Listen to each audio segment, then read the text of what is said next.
عام طور پر صبح سویرے جب بچے اسکول کی طرف جاتے ہیں تو میں بھی باہر گیٹ پہ آ کر انہیں بائے بائے کرتا ہوں۔ تو 3-4 دن پہلے یہ ہوا کہ جو ہی بچے باہر نکلے تو شور سا مچ گیا۔ میں بھی باہر آیا تو دیکھا میں نے دروازے کے بالکل نیچے کونے کے اوپر ایک بہت بڑی سیاہ رنگ کی تتلی بیٹھی ہوئی تھی، اور اس کا سٹائل بالکل ایسا تھا جیسے ہمارے ہاں پوپٹ کا ہوتا ہے۔ تو بچوں نے دیکھا کہ اتنی بڑی تو ہم نے تتلی کبھی نہیں دیکھی۔ میں نے کہا میں نے بھی کبھی نہیں دیکھی۔ خیر اس کے بعد میں نے یہ کیا کہ میں نے ایک شیشے کے جار میں لا کے اس کو بند کیا اور بچوں سے کہا کہ آپ اسکول جاؤ، واپس آ کے پھر اسے دیکھنا اور پھر اس کو چھوڑ دیں گے۔ جب بچے واپس آئے تو انہوں نے اسے دیکھا اور پھر ہم نے چھوڑ دیا۔ لیکن دوسرے لوگوں کی طرح سے مجھے بھی تتلیوں سے بہت لگاؤ ہے۔ بچپن میں بھی انہیں پکڑنے کی کوشش کرتا رہا، اور اب تو تتلیوں کو پکڑنا کار دارت بڑا مشکل کام ہے، اب رینج سے باہر ہیں۔ خیر اس دوران میں نے کہا کہ میں دیکھوں کہ یہ تتلیوں کی کیسی قسم ہے۔ جناب کیا ہوا کہ جو ہی میں نے تتلی کو پکڑا، باہر لایا، دیکھا تو میں حیرت زدہ رہ گیا کہ یہ تو سینکڑوں نہیں ہزاروں کی تعداد میں تتلیاں جو ہیں وہ آس پاس اڑ رہی ہیں۔ اب لال بجھکڑ کی طرح سے میں نے بچوں سے کہا کہ بھائی جس طرح شہد کی مکھیوں کی ملکہ ہوتی ہے اور چیونٹیوں کی ملکہ ہوتی ہے، اسی طرح شاید تتلیوں کی بھی ملکہ ہوتی ہو، اور اس کو تو ہم نے پکڑ کے بند کر لیا ہے جادوئی جنوں کی طرح سے، تو ہو سکتا ہے یہ اپنی ملکہ کو ڈھونڈتی پھرتی ہو، تو لہٰذا ہمیں اسے رہا کر دینا چاہیے۔ تو ہم نے اس کو رہا کر دیا، لیکن پھر بھی وہ سینکڑوں نہیں ہزاروں کی تعداد میں اڑتی پھر رہی تھیں۔ تو مجھے کچھ شوق ہوا جستجو کی جائے کہ بھی یہ کیا ہے۔ تو میں نے پھر کیا کیا کہ مختلف سائٹس پہ جا کر میں نے تتلی کو ڈھونڈنا شروع کیا، تو مجھے پتہ چلا کہ اس کا نام بلیک مونارک بٹر فلائی ہے، اور یہ ٹائم جو ہے اس کا، یہ اس کی مائیگریشن، اس کی ہجرت کا ٹائم وائٹ ریور اور یہ ایمل فارسٹ سے اڑتی ہوئی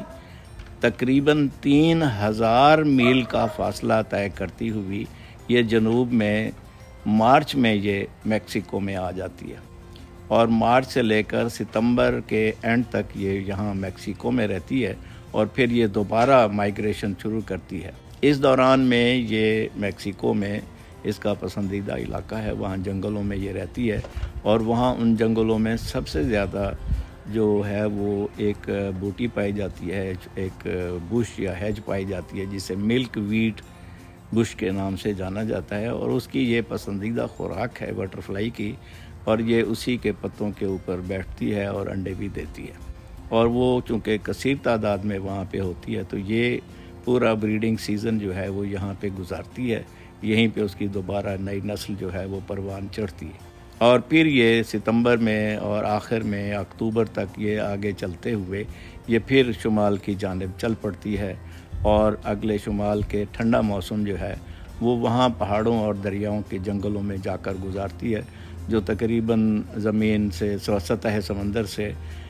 2 میل اونچائی کے فاصلے پر ہے۔ اچھا اب وہ ہم دیکھتے ہیں کہ بھی یہ اوپر جا کر کیوں رہتی ہے، تو وہاں پہ وہ سیزن جو ہوتا ہے وہ اس میں سردی اتنی نہیں ہوتی اور معتدل ہوتی ہے، اور گرمی چونکہ وہاں زیادہ پڑتی ہے لہٰذا وہ گرمیوں میں یہاں پہ ہجرت آتی ہے۔ تو جناب میرے لیے تو یہ زندگی کا بہت ہی حیرت انگیز واقعہ تھا جب میں نے سینکڑوں نہیں، ہمارے ہاں تو جس طرح کا ماحول ہوتا ہے وہاں پہ پھول کم ہیں، درخت کم ہیں، سائے کم ہیں، اور خال کوئی ایک آدھ تتلی دیکھتے ہیں تو اس کے پیچھے بھاگ پڑتے ہیں، اور طرح طرح کی جو 4 8 10 قسموں کی ہوتی ہیں، مگر یہاں تو بے شمار قسموں کی تتلیاں ہیں، اور ان تتلیوں کو جو مائیگریشن کرتی ہوئی جا رہی تھیں ان کی تعداد کم سے کم بھی لاکھوں نہیں تو کروڑوں سے بھی بڑھ کر ہے۔ تو جناب یہ تتلیاں مجھے اس لیے بھی اچھی لگتی ہیں کہ آج سے کچھ سال پہلے جب میں نے ایک نظموں میں تجربہ کیا اور اس کا نام میں نے وجدانیہ رکھا، اور کچھ نظمیں میں نے کہیں تو ان کا کتاب کا عنوان بھی میں نے رکھا تھا تتلیاں طلوع ہوتی ہیں۔ اس طرح سے تتلیاں طلوع ہوتی ہیں کا تعلق تتلیوں کی مائیگریشن سے ہو گیا۔ اچھا جو بڑے مزے کا سوال ہے، اور یہ حکمت دیکھیے رب العالمین کی کہ اس تتلی کی عمر جو ہے وہ 15 دنوں سے 29 دن تک ہے، یا حد زیادہ سے زیادہ 5 ہفتے تک یہ ہوتی ہیں، اور یہ یہاں تقریباً 7-8 ماہ یہاں یہ گزارتی ہیں، بریڈنگ کرتی ہیں، جیتی ہیں، مرتی ہیں، چلتی ہیں، اور پھر یہ اوپر چل پڑتی ہیں۔ تو یہ کروڑوں کی تعداد میں جاتے ہوئے راستے میں گرتی ہوں گی تھک ہار کے، جیسے کہ ہم نے اس کو پکڑ کے یہاں رکھا تو یہ آگے جاتی ہیں، لیکن ایک سلسلہ ہے رب العالمین کا جو بن رہا ہے، چل رہا ہے، اور یہاں سے بھی ہمیں دنیا کا معلوم ہو سکتا ہے کہ دنیا کی چال ڈھال کیسے ہے اور کس طرح سے چلتی ہے، کس طرح سے رکتی ہے، کہاں زندگی ملتی ہے، کہاں موت ملتی ہے۔ لیکن وہ یہ جانتی ہیں کہ زندگی تو ختم ہو جانی ہے، لیکن وہ مسلسل سٹرگل کرتے رہتے ہیں، تگ و دو جاری رہتی ہے، لہذا زندگی اسی چیز کا نام ہے۔